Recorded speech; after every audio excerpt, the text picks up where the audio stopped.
Demokrasi sejatinya sudah mati di negeri Wakanda ini. Bener deh, demokrasi yang memberi arti dari rakyat untuk rakyat dan oleh rakyat sudah musnah lama dalam 20 tahun ini. Demokrasi di negeri ini adalah milik oligarki, bukan milik rakyat. Demokrasi di negeri ini sudah merupakan sarana bisnis untuk menjadi lebih kaya bagi kelompok oligarki dan pemodal besar. Jadi, sewaktu para analis politik mengatakan biaya nyapres di Indonesia sekitar 9 triliun, hal ini sangat benar dan sangat bisa dipercaya. Sungguh, siapa di negeri ini yang punya uang 9 triliun untuk nyapres? Prabowo, Anies, Ganjar, nggak ada yang punya. Bahkan 3 kali Prabowo kalah karena nggak punya duit sebesar itu dan tidak didukung oligarki yang punya duit sebesar itu. Jadi, sampai kapanpun Indonesia hanya bisa melahirkan pemimpin yang dimiliki oleh oligarki. Karena semua lini dari partai hingga rakyat dan semua sistem harus dibeli dan diatur oleh yang punya kapital. Ketentuan 20% presidensial threshold adalah awal matinya demokrasi di Indonesia. Artinya apa?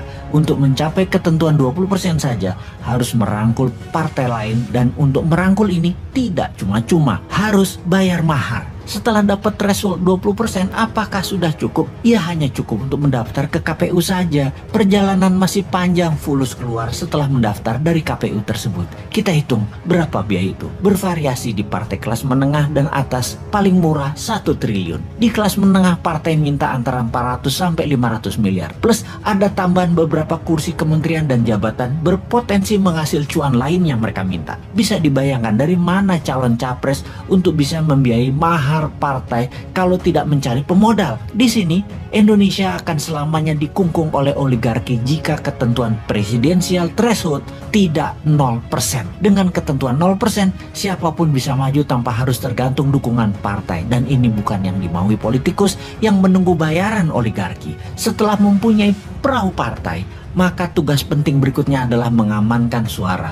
Harus punya banyak saksi, harus punya banyak duit untuk membayar uang operasional para saksi, agar para saksi itu terus-menerus menjaga kotak suara dari tingkat kampung, kelurahan, kecamatan, kabupaten, provinsi, hingga ke KPU pusat. Panjangnya jalur kotak suara untuk mencapai pusat ini membuat surat suara, terutama yang paling rawan pada saat kotak suara, sampai kecamatan ke atas karena bisa diubah atau diganti. Lalu, bagaimana agar uang untuk saksi bisa dikecilkan dan surat suara tidak bisa diubah? Maka seharusnya pemilu, pilpres, pilgub, pilbub, pilwal, semua harus memakai sistem blockchain yang sampai kapanpun tidak akan pernah terjadi atau bisa terjadi selama oligar mengendalikan kapital-kapital modalnya. Jadi, mengapa ongkosnya pres mahal sekali? Karena untuk bayar mahar partai, baik partai yang akan jadi pelengkap persyaratan 20% dan juga kolaborasi partai pendukung. Kemudian pos kedua adalah membayar saksi. Pos ketiga yang juga perlu dana besar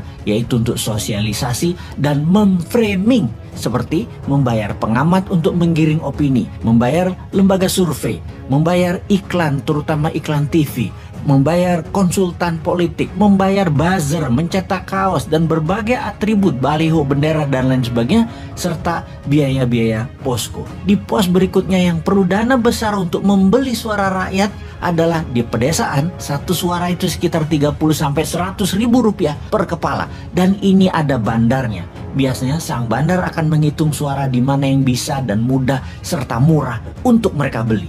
Sekarang di tahun 2024, siapa capres yang punya 9T? Satu pun nggak ada. Sekali lagi, yang punya duit triliunan itu hanya oligarki. Bayangkan, satu oligarki bisa modali antara 2-3 triliun selama nantinya kebijakan pemerintahannya akan menguntungkan mereka, yaitu balik modal plus laba. Ya bayar 9T itu. Bagi oligarki, biaya capres yang hanya 9 triliun itu kecil. Jadi, sungguh demokrasi sudah mati di Indonesia ini, yang dibikin oleh pejabat yang berkuasa dalam 20 tahun terakhir ini bersama oligarki. Juga mulai sekarang kita bisa jelas melihat yang anti threshold 0%, mereka adalah yang anti demokrasi dan mereka adalah agen oligarki apapun alasan mulutnya mengatakan. Singkatnya, mereka antek oligarki. Kalau benar mau demokrasi menang, jadikan threshold 0%, pastikan blockchain sebagai hitungan alat suara, lalu menangkan New Mind di 2024 karena Bosman tidak akan terbeli oleh oligarki. Di kantongnya ada 11.000 triliun.